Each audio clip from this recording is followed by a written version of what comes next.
আসসালামু আলাইকুম। এইচএসসি ২৬ তোমাদের মেডিকেল পরীক্ষার প্রশ্ন আমরা সলভ করতেছিলাম।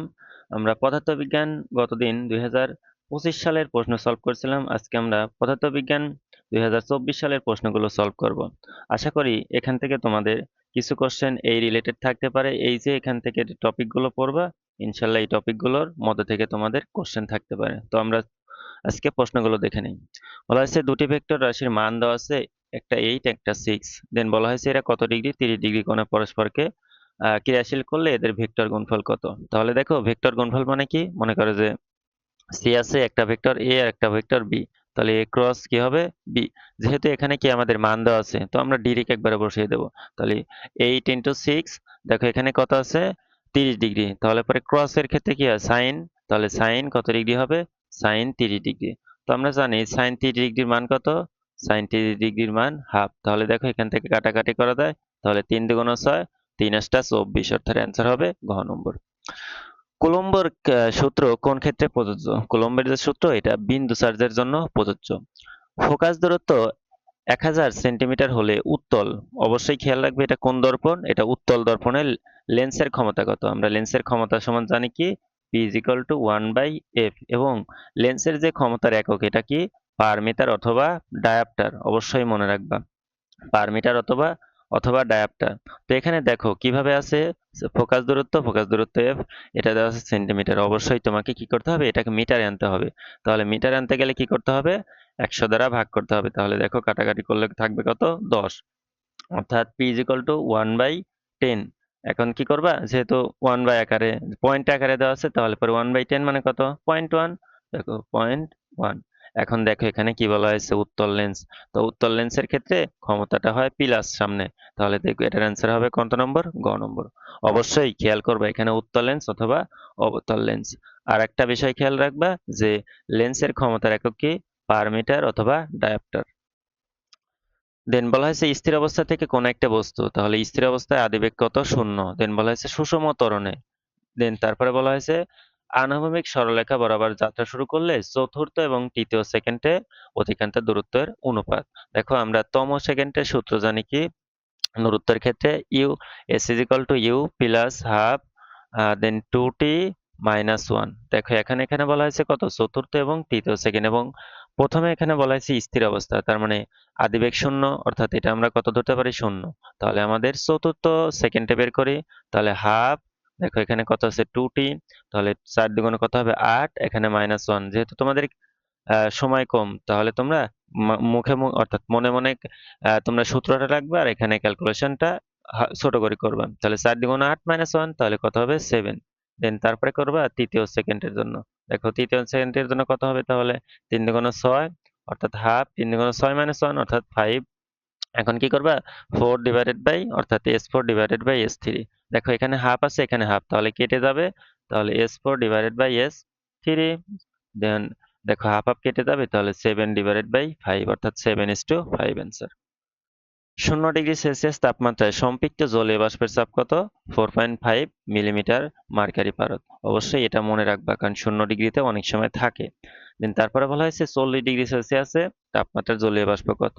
তো দেখো এখানে এটা তোমাদের ইসাক স্যারের বই থেকে আসছে, তো এটা ডিরেক্ট একটা টেবিল থেকে, তাই এখানে কি করবা এটার মান ছিল মুখস্থ, অর্থাৎ 55 মিলিমিটার মার্কারি পারদ। তো তোমাদের ক্ষেত্রে অবশ্যই 0 ডিগ্রিটা মনে রাখবা 4.5 মিলিমিটার মার্কারি পারদ। আহ কোন শব্দ তীব্রতার কানে শ্রুতি যন্ত্রণা শুরু হয়? 120 ডেসিবেলের উপরে যদি হয় তাহলে সেই ক্ষেত্রে কানের শ্রুতি অর্থাৎ শব্দ শোনার আস্তে আস্তে কি হয় যন্ত্রণাটা শুরু হয়, অর্থাৎ 120 ডেসিবেলের উপরে। এটাকে ডেসিবেল ইংরেজিতেও থাকতে পারে। দেন তারপরে বলা হয়েছে এনট্রপি কোন ক্ষেত্রে সবচেয়ে বেশি। এখানে মিথেনের ক্ষেত্রে এনট্রপি বেশি হবে। তো কঠিন পদার্থ এবং তরলের ক্ষেত্রে এনট্রপি বেশি থাকে। এখানে যে কোশ্চেনের অপশনগুলো দেওয়া আছে এটার ক্ষেত্রে মিথেনের এনট্রপি সবচেয়ে বেশি। এক আলোক বর্ষ সমান কত? এক আলোক বর্ষ সমান 9.4 ইন্টু 10⁻12 কিলোমিটার। এখন তোমাদের এটা মিটারেও থাকতে পারে, তাহলে সেই ক্ষেত্রে থাকবে কত 10⁻15। অবশ্যই এটা মনে রাখবা। স্থিতিশীল অবস্থা থেকে যাত্রা শুরু করে 5 সেকেন্ডে, তাহলে স্থিতিশীল মানে কত আদিবেগ 0 মিটার পার সেকেন্ড। তারপরে দেখো এখানে বলা হয়েছে সময়, অর্থাৎ 5 সেকেন্ডে কত 187.5 মিটার পথ অতিক্রম করলে ত্বরণ কত, অর্থাৎ এর মান চেয়েছে। তাহলে দেখো আমরা জানি S is equal to u t plus half of a t square. দেখো এখন এখানে আমাদের কি দেওয়া আছে, এস দেওয়া আছে, দেন তারপরে স্থির অবস্থা ছিল, তার মানে কি আদিবেগ শূন্য, অর্থাৎ এইটুকু আমরা শূন্য লিখতে পারি। তাহলে দেখো এ সমান কত আসবে, তাহলে এ সমান আমাদের আসবে দেখো 2s divided by T square. তাহলে দেখো 2 × এস দেওয়া আছে কত আমাদের 187.5 ডিভাইডেড বাই কত আছে সময় টি স্কোয়ার 5 সেকেন্ড, তাহলে 5 কে স্কোয়ার করলে কত হবে 25।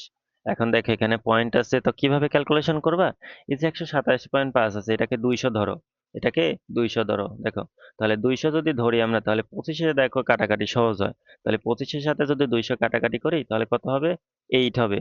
দেখেন এখানে কত আছে 2 আছে, তাহলে 8 দুগুণ কত হবে 16। দেখো এখানে 16 কোনো অপশনের কাছাকাছি আছে কিনা, দেখো এখানে 15 আছে, তার মানে আমাদের 16-র কাছাকাছি 15, তাহলে অ্যান্সারটা হবে কত 15 মিটার পার সেকেন্ড স্কোয়ার। অর্থাৎ তোমাদের এরকম থাকলে তোমরা একটু ছোট বড় করে নেবে যেন তোমাদের কি কাটাকাটি করা সম্ভব হয়, এবং কাছাকাছি যে অপশনটা থাকবে সেটাই অ্যান্সার দিয়ে দিবে, ওর পাশে আশেপাশে থাকবে খুব কম, রেয়ার। দেন তারপরে দেখো বলা হয়েছে 4.9 মিটার পার সেকেন্ড বেগে উপরের দিকে একটা বস্তু নিক্ষেপ করছে, শূন্যে কত সময় থাকবে। তো শূন্যে থাকবে, এটার সূত্র কি 2u/g। ইউ কি আদিবেগ, দেখো আদিবেগ দেওয়া আছে কত 4.9, তাহলে 4.9 ডিভাইডেড বাই 9.8। দেখো 4.9 কে আমরা 2 দিয়ে গুণ করলে হবে কত 9.8 ডিভাইডেড বাই 9.8, তাহলে 9.9 মানে কাটাকাটি করলে কত হবে 1 হবে, অর্থাৎ খ নম্বর। নিচের কোনটি অসংরক্ষণশীল বল, এটা হবে ছান্দ বল। ছান্দ বল, দেন ঘর্ষণ বল, এগুলো সবই কি অসংরক্ষণশীল বল। তাপের যান্ত্রিক ক্ষমতার একক কি, তাপের যান্ত্রিক ক্ষমতার একক এটা জুল পার ক্যালোরি, অবশ্যই মনে রাখবা জুল পার ক্যালোরি। দেন তারপরে দেখো একটি গোলকের ব্যাসার্ধ আছে কত 10, অর্থাৎ এটা তোমাদের শতকরা ত্রুটি চেয়েছে। তো গোলকের ক্ষেত্রে আমরা মানে আমাদের আয়তনের ত্রুটি চেয়েছে, তাহলে আয়তন আমরা জানি কি v is equal to 4/3 pi r cube. দেখো এখানে ব্যাসার্ধ আছে না, তো এখানে কি আছে ব্যাসার্ধ আছে, তাহলে এই যে 3 আছে কি করবা 3 ইন্টু দিবা এই পয়েন্ট মানে প্লাস মাইনাসের পরের টুক, তাহলে 0.1 ডিভাইডেড বাই দিবা কোনটা তা প্লাস মাইনাসের আগে 10 আছে, দেন কি করবা যেহেতু শতকরা তাহলে 100 দ্বারা গুণ করবা। তাহলে এখন দেখো 0.1 এটাকে আমরা 1/10 লিখতে পারি, তাহলে আমাদের কি এইটুকু অপশন কেটে যাবে, তাহলে থাকবে কত আমাদের 3, অর্থাৎ 3%। অ্যান্সার হবে ক নম্বর। শূন্য মান শূন্য এমন ভেক্টর তার মান দিয়ে ভাগ করলে কি পাওয়া যাবে, অর্থাৎ সরি মান শূন্য নয়, অর্থাৎ একটা ভেক্টরের মান শূন্য নয় সেই ভেক্টরকে সেই ভেক্টরের মান দ্বারা ভাগ করলে একক ভেক্টর পাওয়া যাবে। দুটি শব্দের কম্পাঙ্কের অনুপাত দেওয়া আছে, অর্থাৎ এটা মনে করো f1 এটা f2 দেওয়া আছে, এখন বলা হয়েছে তরঙ্গ দৈর্ঘ্যের অনুপাত। তো আমরা জানি কি v is equal to f lambda. তো আমাদের এই যে f এবং ল্যামডা এই দুইটার মধ্যেই তো আমাদের এখানে সম্পর্ক লাগবে। দেখো আমাদের কম্পাঙ্ক দেওয়া আছে, তাহলে কম্পাঙ্ক এই তরঙ্গ দৈর্ঘ্যের যে সম্পর্ক সেটা ব্যস্ত আনুপাতিক, তাহলে এখানে যে কম্পাঙ্কটা দেওয়া আছে এটা কি করবা উল্টা দিবা, অর্থাৎ এখানে দেওয়া আছে কত 5:6, তাহলে পরে তোমাদের দৈর্ঘ্যের অনুপাত হবে কত 6:5, অর্থাৎ ক নম্বর। দেন বলা হয়েছে পৃথিবীর ঘূর্ণন না থাকলে পৃথিবীর পৃষ্ঠে বস্তুর ওজন অর্থাৎ ডাব্লু কিরকম হবে, ডাব্লু সমান আমরা জানি কি এমজি। তো পৃথিবী যখন ঘুরতে থাকে তখন কেন্দ্রমুখী বল দ্বারা কি ওজন কমিয়ে দেয়, তো পৃথিবী যখন ঘূর্ণন বন্ধ করে দেবে তখন তার ওজন বৃদ্ধি পাবে। সরল দোলকের সাম্য অবস্থায় সর্বোচ্চ, অর্থাৎ একটা সরল দোলক দুলতেছে তাহলে পরে এই যে সাম্য অবস্থা, তো এই ক্ষেত্রে আমাদের কি হবে বেগটা হবে ম্যাক্সিমাম এবং সরণ হবে সর্বনিম্ন অর্থাৎ মিনিমাম। তো এটা মনে রাখবা। তাহলে এখানে আমাদের সাম্য অবস্থায় চেয়েছে, এই যে সাম্য অবস্থা, তাহলে এখানে বলা হয়েছে সর্বোচ্চ কোনটা, বেগ হবে সর্বোচ্চ এবং সরণ হবে সর্বনিম্ন, এটা মনে রাখবা। গ্যালভানোমিটারের তড়িৎ বর্তনীতে শান্ট ব্যবহার করার উদ্দেশ্য, শান্ট ব্যবহার করার উদ্দেশ্য কি তড়িৎ প্রবাহ কমানো, এবং এখানে স্বল্প পরিমাণে রোধ যুক্ত করা হয়।